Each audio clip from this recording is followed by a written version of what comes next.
ನಮಸ್ಕಾರ. ನಾನು ಶಂಕರ ಹೆಗಡೆ, ಜ್ಯೋತಿಷಿ. ಇವತ್ತು ನಾವು ಕೆಲವೊಂದು ಜೈವಿನಿ ಸೂತ್ರಗಳನ್ನು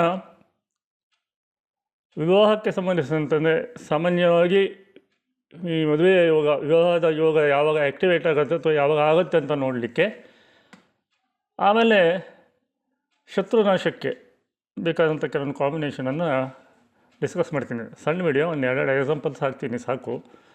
ಮೊದಲನೇದಾಗಿ ನಾನಿಲ್ಲಿ ತೊಗೊಂಡಿರೋ ಜಾತಕ ಇಂದಿರಾ ಗಾಂಧಿಯವ್ರ ಜಾತಕ ನೋಡಿ. ಇವರ ಜಾತಕದಲ್ಲಿ ನಾವು ಫಸ್ಟ್ ನೋಡಬೇಕಾಗಿದ್ದು ಜೈವಿನಿ ದಾರಕಾರಕ. 7 ಕಾರಕರು ಇರ್ತಾರೆ: ಆತ್ಮ, ಅಮಾತ್ಯ, ಭ್ರಾತೃ ಪಿತೃಕಾರಕ, ಮಾತೃಕಾರಕ, ಪುತ್ರಕಾರಕ, ಜ್ಞಾತಿಕಾರಕ, ದಾರಕಾರಕ ಅಂತ. ಇಲ್ಲಿ ಎಲ್ಲ ಕಾಣಿಸುತ್ತೆ ನೋಡಿ, ಡಿ ಕೆ ಅಂತ ಇರುತ್ತಲ್ಲ ದಾರಕಾರಕ, ಜಿ ಕೆ ಅಂತ ಇರೋದು ಜ್ಞಾತಿಕಾರಕ. ಹೈಯೆಸ್ಟ್ ಡಿಗ್ರಿ ಇರೋದು ಆತ್ಮಕಾರಕ, ಲೋಯೆಸ್ಟ್ ಡಿಗ್ರಿಲಿರುವಂಥ ಗ್ರಹ ದಾರಕಾರಕ, ಎರಡನೇ ಹೈಯೆಸ್ಟ್ ಡಿಗ್ರಿ ಇರುವಂಥದ್ದು ಅಮಾತ್ಯಕಾರಕ. ಅದನ್ನು ಹೇಗೆ ತೊಗೊಳ್ಬೇಕು ಅಂದರೆ ಆಯಾ ಮನೆಗಳಲ್ಲೇ ಎಷ್ಟು ಡಿಗ್ರಿ ಇದೆ ಅಂತ ನೋಡಬೇಕು. ಅಂದರೆ ಈ ಮೇಷದಲ್ಲಿ 20 ಡಿಗ್ರಿ ಇದ್ದು ಮೀನದಲ್ಲಿ 332 ಡಿಗ್ರಿ ಇದ್ದರೆ ಆಗ ಮೇಷದ 20 ಡಿಗ್ರಿನೇ ಹೆಚ್ಚಾಗತ್ತೆ. ಹಾಗೆ ತೊಗೊಳ್ಬೇಕು. ಅಲ್ಲಿ 332 ಇದೆ ಅಂತಂದರೆ ಅದು ಆ್ಯಕ್ಚುಲಿ 2 ಡಿಗ್ರಿ ಆಗುತ್ತೆ ಮೀನದಲ್ಲಿ. ಹೀಗೆ ತಗೊಳ್ಳಿ. ಸೊ ಇಂದಿರಾ ಗಾಂಧಿ ಅವ್ರ ಜಾತಕದಲ್ಲಿ ನೋಡಿ, ದಾರಾಕಾರಕ ಬಂದುಬಿಟ್ಟು ಸೂರ್ಯ. ಈ ದಾರಾಕಾರಕನಿಗೆ ಗೋಚಾರದಲ್ಲಿ ಗುರು ನೋಡಿದಾಗ ಮದುವೆ ಯೋಗ ಆ್ಯಕ್ಟಿವೇಟ್ ಆಗುತ್ತೆ. ಇನ್ನೊಂದು ಉಪಪದ ಅಂತಿದೆ, ಸ್ವಲ್ಪ ನಿಮಗೆ ಎಲ್ಲರಿಗೂ ಒಮ್ಮೆಲೆ ಹೇಳಿಬಿಟ್ರೆ ಕಷ್ಟ ಆಗ್ಬೋದು. ಉಪಪದ ಅಂದರೆ 12ನೇ ಮನೆ. 12ನೇ ಮನೆ ಅಧಿಪತಿ ಅಲ್ಲಿಂದ ಎಷ್ಟನೇ ಮನೆ ಇದೆ ನೋಡಬೇಕು. ನೋಡಿ, ಇಲ್ಲಿ 12ನೇ ಮನೆ ಅಧಿಪತಿ ಬುಧ, ಅಲ್ಲಿಂದ ಕೌಂಟ್ ಮಾಡ್ಕೊಳ್ಳಿ ಮಿಥುನದಿಂದ. ಓಕೆ, ಮಿಥುನದಿಂದ 6ನೇ ಮನೆಯಲ್ಲಿದ್ದಾನೆ, ಅಲ್ಲಿಂದ ಮತ್ತು 6ನೇ ಮನೆಯನ್ನು ಕೌಂಟ್ ಮಾಡಬೇಕು. ಅದು ಮೇಷ ಆಗುತ್ತೆ. ಅಲ್ಲಿ ಕೆಲವೊಬ್ಬರು ಶನಿ ಗೋಚಾರವನ್ನು ತಗೊಳ್ತಾರೆ, ನಾನು ಸಾಮಾನ್ಯವಾಗಿ ಗುರು ಗೋಚಾರವನ್ನು ತಗೊಳ್ತೇನೆ. ಒಂದೇ ಉಪಪದದ ಮೇಲೆ ಬಂದಾಗ ಅಥವಾ ಅದನ್ನು ನೋಡಿದಾಗ ಮದುವೆ ಯೋಗ ಬರುತ್ತೆ. ಈಗ ಇಂದಿರಾ ಗಾಂಧಿಯವರ ಮದುವೆ ದಿನಾಂಕ ನೋಡೋಣ. 26 ಮಾರ್ಚ್ 1942 ಇವರ ಮದುವೆ ದಿನಾಂಕ. ಇಲ್ಲಿ ಆ್ಯಕ್ಚುಲಿ ನೋಡಿ, ಇಲ್ಲಿ ಏನು ಅವರ ದಾರಕಾರಕ ಎಲ್ಲ ಹಿಂದಿನ ಜಾತಕ ನೋಡೋದಲ್ಲ, ಪುನಃ ನೋಡ್ಕೊಳ್ಳಿ. ದಾರಕಾರಕ ಏನಿದ್ದ ಸೂರ್ಯ ಮತ್ತು ಉಪಪದ ಎರಡಕ್ಕೂ ಸೇರಿದಂತೆ ತಗೊಂಡ್ರೆ, ಇಲ್ಲಿ ಗುರು ಶನಿಗಳ ಮೇಷಕ್ಕೆ ಬಂದಾಗ ಜೈಮಿನಿ ದೃಷ್ಟಿಯಿಂದ ಅವರ ದಾರಕಾರಕನನ್ನು ನೋಡಿದ್ರು. ವಿಶೇಷವಾಗಿ ಗುರು ತೊಗೊತೀನಿ ನಾನು. ಹಾಗಾಗಿ ಮದುವೆ ಯೋಗ ಆ್ಯಕ್ಟಿವೇಟ್ ಆಯಿತು. ಉಪಪದಕ್ಕೆ ಶನಿನೇ ಬಂದಿದ್ದ, ಭಾಳ ಕ್ಲೋಸು. ನೋಡಿ, ಇಲ್ಲಿ ವೃಷಭದಲ್ಲಿ ಜಸ್ಟ್ 1 ಡಿಗ್ರಿಯಲ್ಲಿದ್ದಾನೆ ಶನಿ. ಎಲ್ಲರಿಗೂ ಗೊತ್ತಿರುವಂಗೆ ಇವರು ಫಿರೋಜ್ ಗಾಂಧಿ ಅವ್ರ ಸಂಗಡ ಒಂದಿಷ್ಟು ಕಾಲ ಡೇಟಿಂಗ್ ನಡೆಸ್ತಾ ಇದ್ದರು.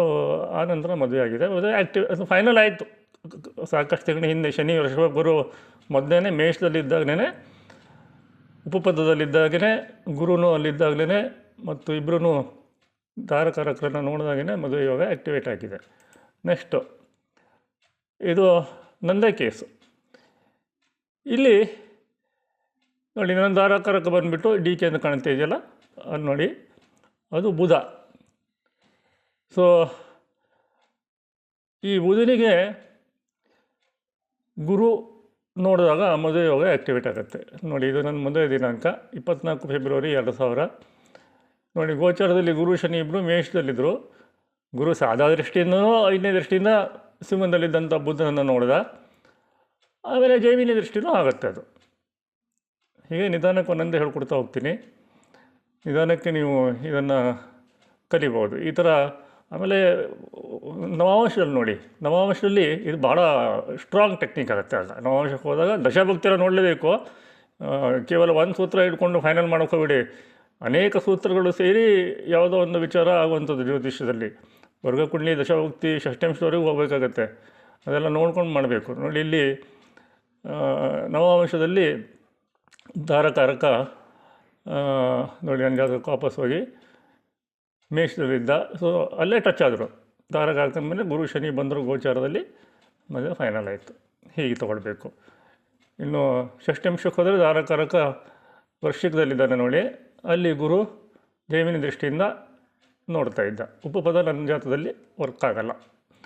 ಇನ್ನೊಂದಿದೆ, ಈ ಜೈಮಿನಿ ಜ್ಞಾತಿಕಾರಕ, ನನ್ನ ಜಾತಕದಲ್ಲಿ ಗುರು ನೋಡಿ, ಈ ಜ್ಞಾತಿಕಾರಕ ದುಸ್ಥಾನಕ್ಕೆ ಹೋಗಿ ಪಾಪಗ್ರಹಗಳ ದೃಷ್ಟಿ ಬಿದ್ದಾಗ ಅವರ ಶತ್ರುತ್ವವನ್ನು ಕಟ್ಕೊಂಡ್ರೆ ತೊಂದರೆ ಮಾಡಿಕೊಡ್ಬೇಕಾಗತ್ತೆ. ಇನ್ನು ಜ್ಞಾತಿಕಾರಕ ಗುರು 8ನೇ ಮನೆಯಲ್ಲಿ ಬಿದ್ದಿದ್ದಾನೆ, ಸ್ಟ್ರಾಂಗ್ ಇದು.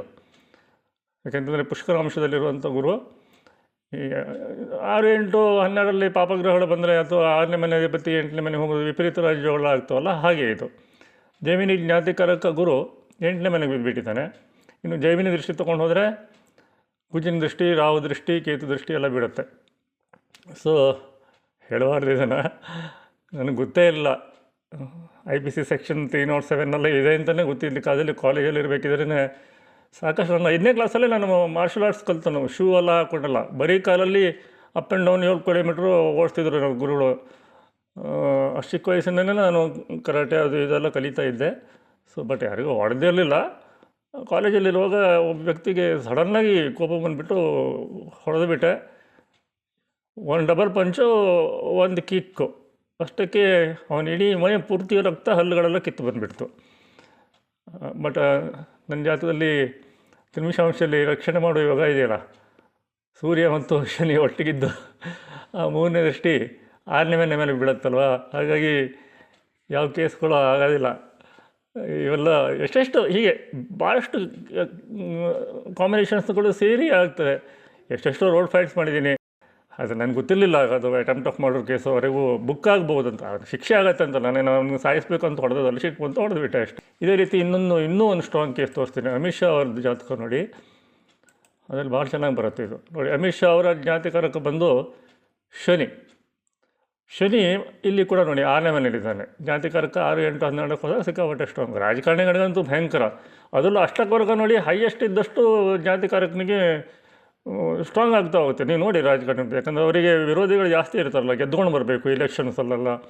ಇಲ್ಲಿ ನೋಡಿ, ಶನಿಗೆ ಮಂಗಳನ ಜೈಮಿನಿ ದೃಷ್ಟಿಯೂ ಆಗಿದೆ, ಮಂಗಳನಿಗೆ 8ನೇ ದೃಷ್ಟಿಯೂ ಆಗಿದೆ ಪರಾಶರಿದು.